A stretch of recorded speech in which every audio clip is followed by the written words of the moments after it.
Tel que Elda a expliqué, je vais essayer de vous montrer l'expérience cubaine en termes de biofertilisation et notamment le micro-organisme bénéfique. En premier lieu, il faut tenir compte que la soutenabilité ou la durabilité des productions agricoles dépend des trois facteurs, le facteur social, économique et environnemental. Dans ce sens, les bioproduits à base de micro-organismes autochtones et sont une alternative viable pour la production. Pour la production, non seulement au niveau scientifique, mais aussi au niveau des producteurs dans leurs fermes. À Cuba, nous avons utilisé plusieurs micro-organismes identifiés avec un potentiel comme étant des biofertilisants ou bioengrais, dont les champignons mycorhiziques aviculaires présents dans les sols et aussi les bactéries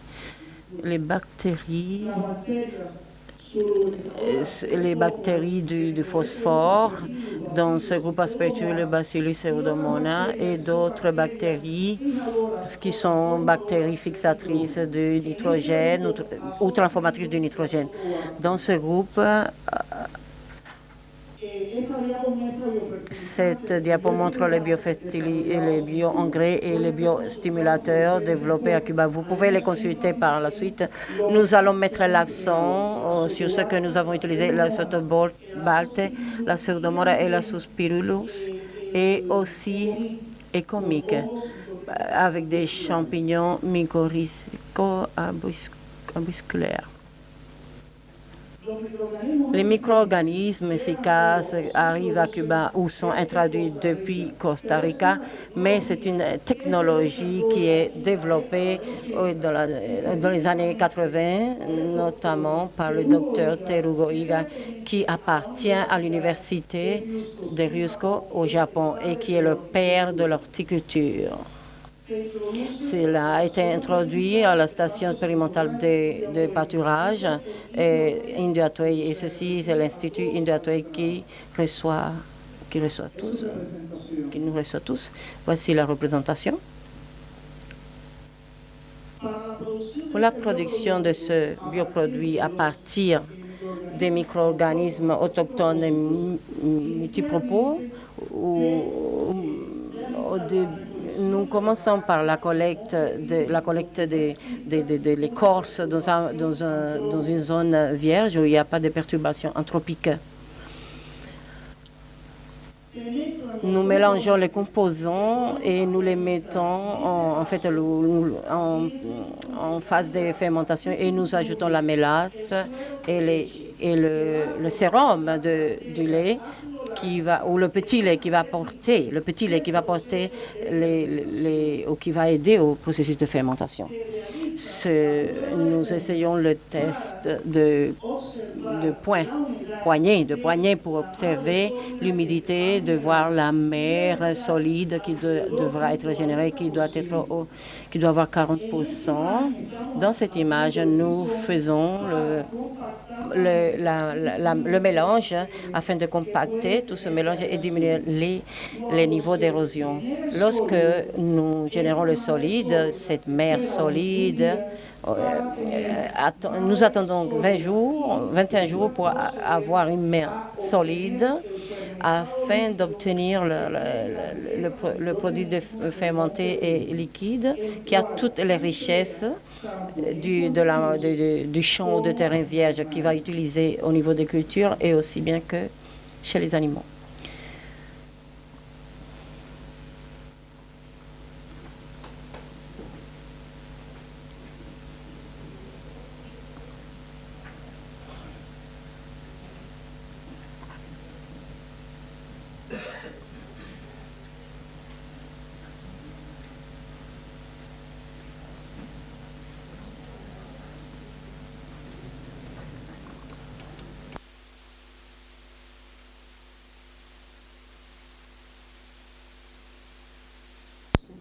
Non, mère.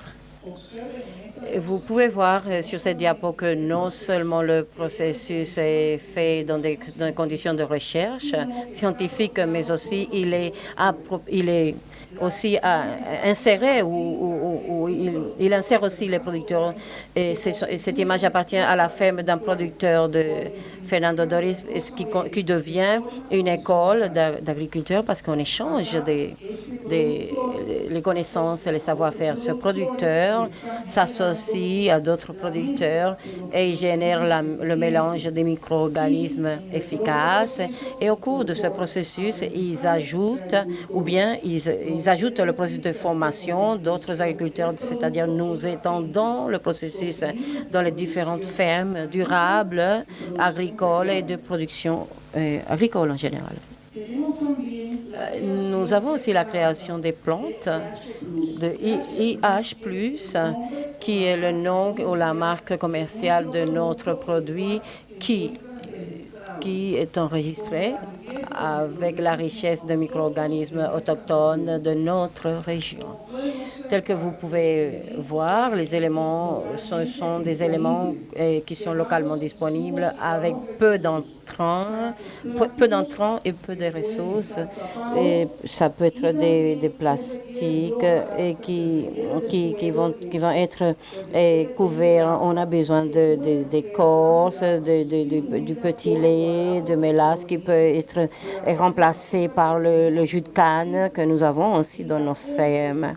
Et la source de carbone pourrait être toutes sortes de farine de maïs, de manioc, de patates douces pour la synthèse du produit final au niveau de la ferme.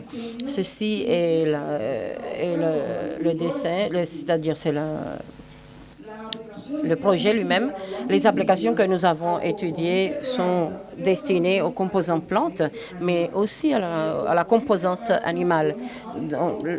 Pour les plantes, nous les avons utilisées comme engrais et donc comme pesticides dans la production de légumes et de pommes de terre organiques.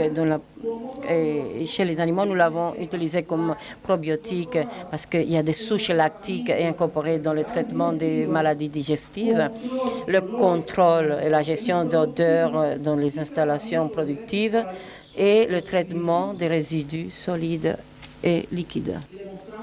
Nous vous montrons là, au niveau de la production horticole, le gombo avec l'IH+, et sans le IH+. Et vous pouvez voir que la production est supérieure lorsque nous ajoutons le bioproduit. 119 kg par parcelle et la présence de bioagresseurs est plus basse. Vous pouvez voir en couleur rouge.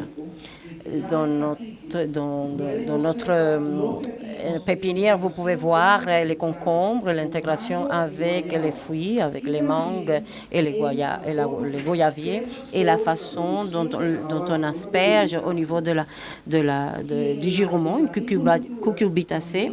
Et dans l'apiculture, nous l'utilisons aussi dans l'apiculture.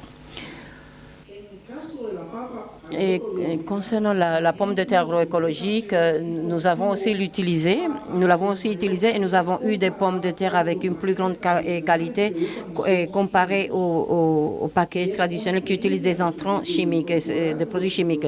Et c'est une expérience de notre institut d'incorporer les micro-organismes à la culture de la pomme de terre.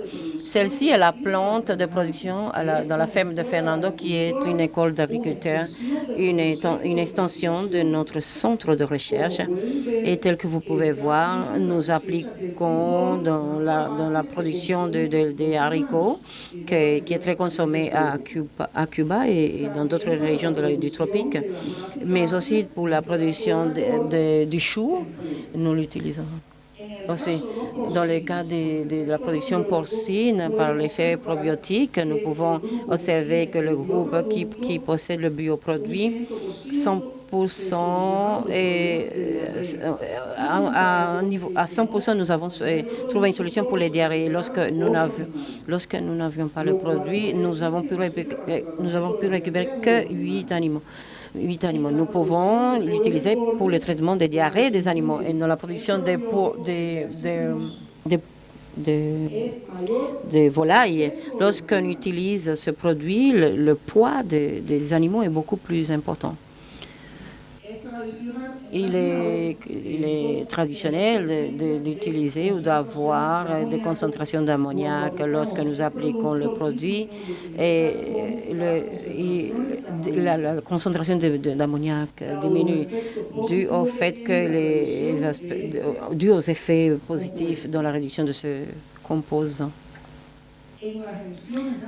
Dans les émissions d'ammoniac dans les poules pondeuses, lorsque nous ajoutons le produit 4,12 par lit, nous avons une économie de jusqu'à 32 sachets de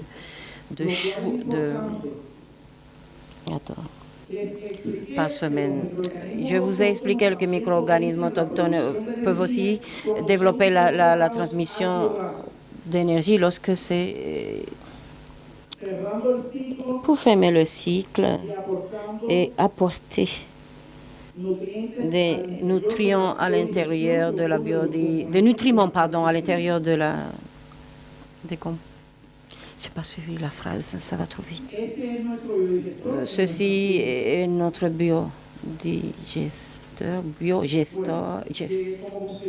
gestionnaire de notre ferme. Comme une considération finale, l'utilisation des micro-organismes autochtones est une alternative fiable pour la production agricole durable. La technologie locale de l'IH+, qui est le nom commercial avec peu d'intrants, est très factible et très ami de l'environnement. L'utilisation des micro-organismes autochtones est aussi possible dans les plantes, chez les animaux et dans les environnements.